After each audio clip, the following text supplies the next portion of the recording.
Fala, turma ligada no Super Esporte, estamos chegando nessa terça-feira. Muito obrigado pelo seu carinho, pela sua audiência e feliz demais, né? O Brasil ganhou hoje do Japão 4-0, daqui a pouco a gente fala de todos os detalhes. A gente fala também do Campeonato Brasileiro, amanhã, 31ª rodada do Brasileirão, novidades na Fórmula 1, Felipe Massa, fim da novela e também as eliminatórias da Copa do Mundo 2014. Tudo isso e muito mais depois, claro, no intervalo. Manda lá.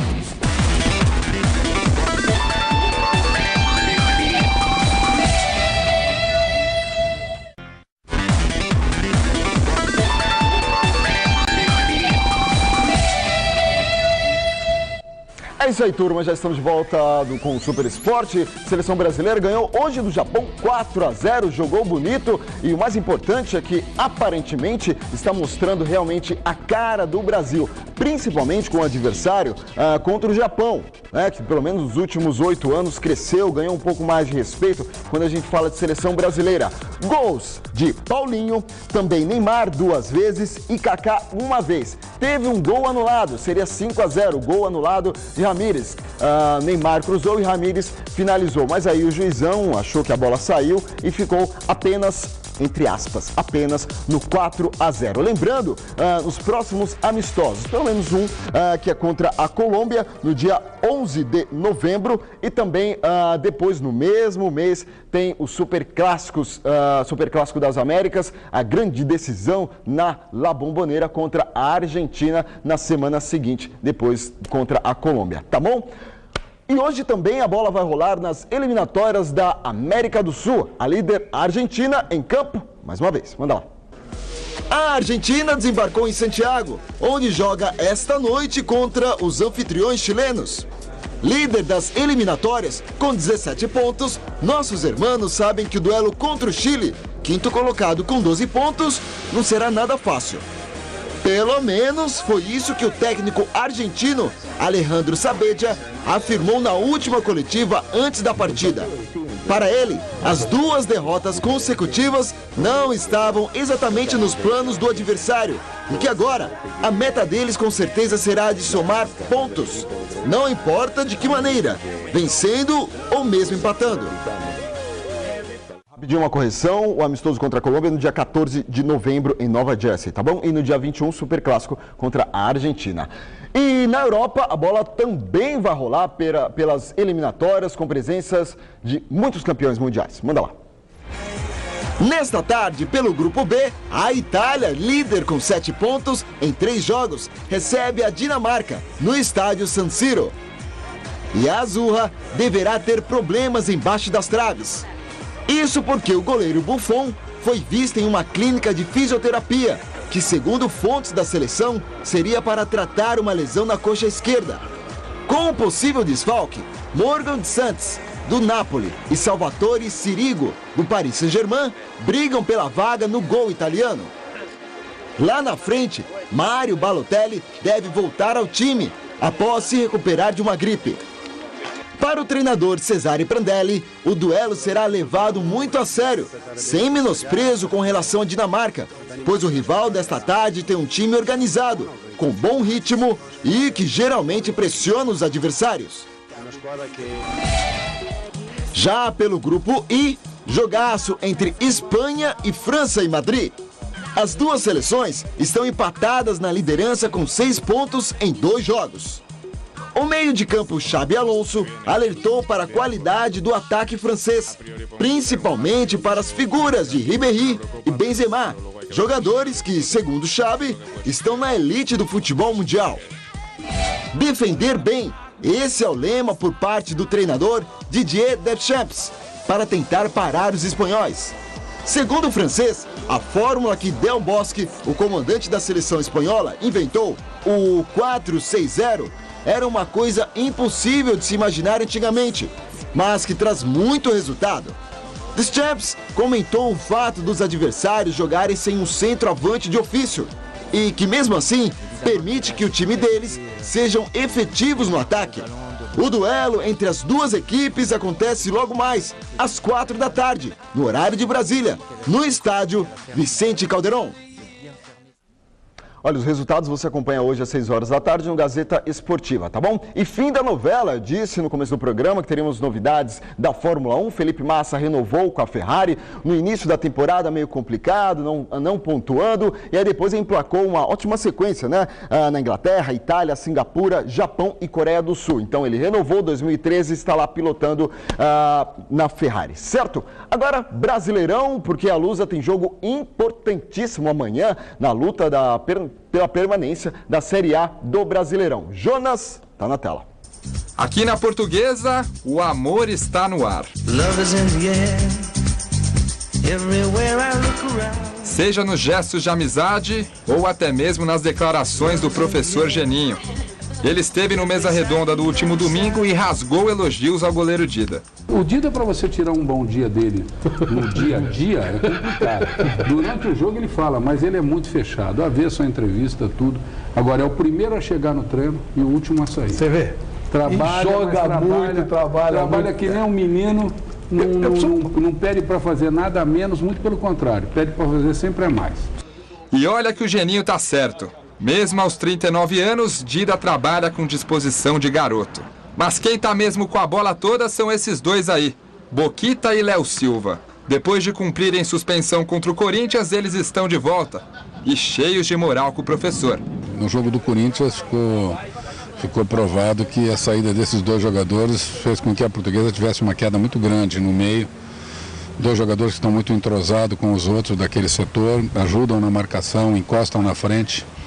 Então a volta do Boquito e do Léo com certeza vai fazer com que a Portuguesa tenha uma produção bem melhor do que aquela que ela teve com o Corinthians. A gente já vem jogando junto há muito tempo, né? A mesma equipe, vai mudando uma peça ou outra e acaba que isso faz ali um pouquinho de falta dentro de uma partida ou outra, mas também temos que ter um pouquinho de calma, que não é bem assim. A gente tem que fazer muita coisa ainda para poder se firmar dentro da competição e buscar mais moral cada vez para o treinador. A Portuguesa tem 37 pontos e espera chegar ao mínimo de 44 para espantar de vez qualquer possibilidade de rebaixamento neste Campeonato Brasileiro. Amanhã o adversário da Luz é o Flamengo no Canindé. Confronto direto na luta pela permanência na Série A do Brasileirão. É um jogo difícil, o Flamengo é um time de camisa, é um time de torcida, é um time que tem uma história maravilhosa dentro do futebol brasileiro. Então nós sabemos a dificuldade que é jogar do Flamengo, principalmente o Flamengo pressionado como está agora. Acho que dentro da nossa casa a gente está jogando bem, então acho que é repetir o que a gente vem fazendo para conseguir esses 3 pontos e começar a pensar mais para frente Sul-Americana. É o esquadrão da Lusa focado no Flamengo e na matemática do Campeonato Brasileiro. Parece que agora com 44 você realmente tem uma chance matemática muito grande de ficar fora do rebaixamento, que a princípio era o grande objetivo da Portuguesa. Um time que tinha sido rebaixado no Campeonato Paulista não poderia de maneira nenhuma ser rebaixado no Campeonato Brasileiro. Olha, e no Santos fica a dúvida, né? Se Neymar joga ou não contra o Atlético Mineiro no meio da semana. Alexandre Silvestre traz as informações do seu peixe, turma. Manda!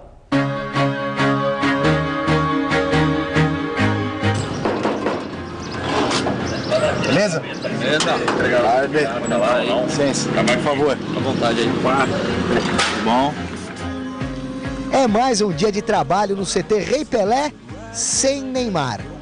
Mas tem outro moleque no pedaço chamando a atenção, no gol. Filho de peixe, peixinho é. Quer dizer, filho de aranha, aranhinha é. Bernardinho leva jeito pra coisa. Quem sabe um dia se transforma em menino da Vila de Verdade, como o titular Rafael. E enquanto o garotinho recebe ensinamentos e se aprimora na meta, os profissionais treinam sob a supervisão de Muricy Ramalho e de Luiz Álvaro. Nono colocado no Brasileirão, 14 pontos acima da zona do rebaixamento. E a 11, distante do G4, o Santos ainda está indefinido para o próximo compromisso. Contra o Vasco da Gama, na rodada anterior, o Bernardo maiorzinho, emprestado pelos Cruz-Maltinos, por questões contratuais, não pôde atuar. O mesmo vale agora para o André, atleta do Galo, adversário desse meio de semana. A solução para o ataque talvez seja novamente o argentino Miralles, autor de 2 gols no final de semana.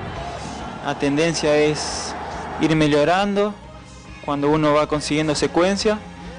a oportunidade chegou. O mais difícil quando você não joga é estar preparado. Porém, a notícia de momento mais importante aqui no Santos é sobre Neymar. Ele joga ou não joga quarta-feira na Vila Belmiro contra o Atlético Mineiro? O filezinho de borboleta está na Europa com a seleção brasileira, volta de lá na manhã do dia do jogo e a decisão de ir ou não para campo é dele. Lógico que a ausência de Ney sempre vai ser falta. Acho que o mais importante que o time entendeu que quando Neymar não está com nós, tem que jogar de outra maneira. Se Neymar estará à disposição do Peixe na quarta-feira, ninguém sabe ainda. Nem o Miralles, muito menos o André, o Bernardo, o Bernardinho, o treinador, o presidente ou até mesmo o porteiro. Tá todo mundo na expectativa.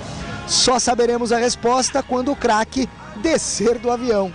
Na 17ª rodada, por exemplo, o Neymar voltou direto da Suécia, de jatinho, e ajudou bastante o Santos contra o Figueirense. E a história pode se repetir, afinal de contas, Neymar gosta tanto de jogar bola quanto qualquer criança. E no Santos as portas estão sempre abertas para ele. Nem precisa pedir licença.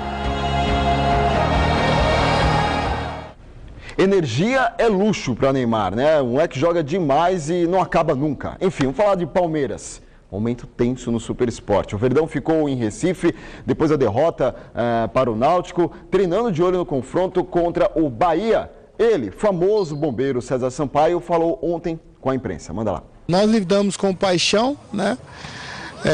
Lidamos com o clube vive um momento político complicado e com dinheiro, né? São três coisas aí que a gente tem que ter bastante sensibilidade para nos posicionarmos.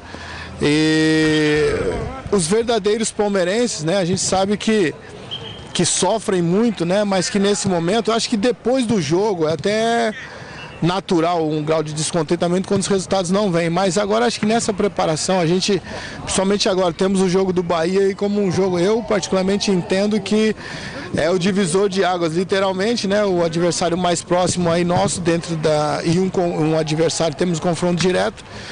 Então acho que é o momento de nós somarmos as forças, sim, porque a gente entende que das possibilidades que a gente tem para frente, passa por um bom resultado em Salvador. Reforços do Palmeiras, Maurício Ramos e Henrique chegaram ontem a Pernambuco para o jogo de amanhã contra o Bahia. Mais informações, 6 horas da tarde, você sabe aonde, né? Gazeta Esportiva. Finalização do Super Esporte, mas antes tem Corinthians, o enviado de hoje, São Paulo. Então tá, as informações do São Paulo com Alexandre Silvestre. Mudou tudo. Fala, Tiagão. Um abraço para os amigos e amigas do Super Esporte. O São Paulo terá 2 novidades para o jogo de quinta-feira, 9 da noite no Morumbi, contra aquele que segura a lanterninha do Campeonato Brasileiro, a equipe do Atlético Goianiense. O Denilson, que foi desfalque no final de semana com dores nas costas, está recuperado do problema lombar, já treina aqui no gramado do CT da Barra Funda e volta à equipe. Além dele, o Lucas retorna da seleção brasileira na manhã de quarta, terá toda a quarta-feira para descansar, dormir, relaxar, se alimentar, de repente até fazer algum trabalhinho físico suave para entrar de tanque cheio na quinta-feira. O São Paulo que tenta se consolidar no G4. A distância do São Paulo, quarto colocado, para o Vasco da Gama, agora o quinto, é de 2 pontos. Essa margem pode subir para 4 ou 5, desde que o São Paulo vença a sua partida e o Vasco da Gama tropece também na quinta-feira no Clássico Carioca contra o Botafogo no Rio de Janeiro. Eu vou arriscar a escalação da equipe São Paulina, que ainda não está definida oficialmente pelo técnico Ney Franco, mas que não deve fugir de Rogério Ceni no gol. Paulo Miranda segue como lateral direito improvisado, vem agradando ao treinador. Ainda na defesa, Rodolfo, Toló e Cortez. No meio de campo, Denilson na vaga do Maicon, que vai para o banco de reservas. O Wellington ajudando na marcação. O Jadson na criação das jogadas. Na frente, de um lado, pela ponta direita, Lucas, pela ponta esquerda, o Oswaldo. E no ataque, Luiz Fabiano. Mais informações do São Paulo no Gazeta Esportiva. Muito obrigado, Alexandre Silvestre. Agora sim, turma, notícias do seu Corinthians. Com ele, Osmar Garrafa aqui na tela. O Corinthians, Thiago, enfrenta amanhã o Cruzeiro em Varginha com apenas 5 de seus titulares. Com 43 pontos, a equipe atingiu a chamada zona de conforto no Campeonato Brasileiro. Ou seja, o Timão não corre mais risco de rebaixamento. E Tite está preservando titulares de olho na preparação para o Mundial de Clubes no final do ano no Japão. Alessandro, Fábio Santos e Ralf ganharam folga. Paulinho está na seleção brasileira. Emerson, Chicão e Jorge Henrique no departamento médico. E a novidade fica mesmo pela volta de Danilo ao ataque corintiano, ao lado de Romarinho. O provável Corinthians para a partida de amanhã, Thiago, terá Cássio no gol, Eldinho pela lateral direita, Paulo André e Wallace na zaga, com o Guilherme Andrade improvisado pela esquerda. No meio-campo, Guilherme, Edenilson, William Arão e Douglas. No ataque, Romarinho e Danilo, que volta ao time. E ainda fica a expectativa de uma provável estreia do chinês Zizal, que mais uma vez deve ficar no banco de reservas. Do Centro de Treinamentos do Corinthians, Osmar Garrafa para o Super Esporte. Show de bola, amanhã estou de volta, meio-dia, obrigado. Fui, tchau, turma. Quem vai ser o campeão? Tem Dragão, Galo, Bahia, Fogão, Coxa, Raposa, Figueira e Verdão. Todo o Brasil hoje é pura emoção. No gramado, futebol é nossa paixão. Tem Tricolor, a Macaco e o Timbu. No Sul, Grenal e do Rio tem Fla-Flu. Todas as emoções do futebol estão no Gazeta Esportiva. Hoje, 6 da tarde. Assista agora, Você Bonita. Timão, que vem o melhor. Super Esporte, Thiago Oliveira, Gazeta. Aqui na Gazeta, de segunda a sexta-feira tem Super Esporte. Com Thiago Oliveira, já chegou a hora. Tempo de Brasileirão, fala turma.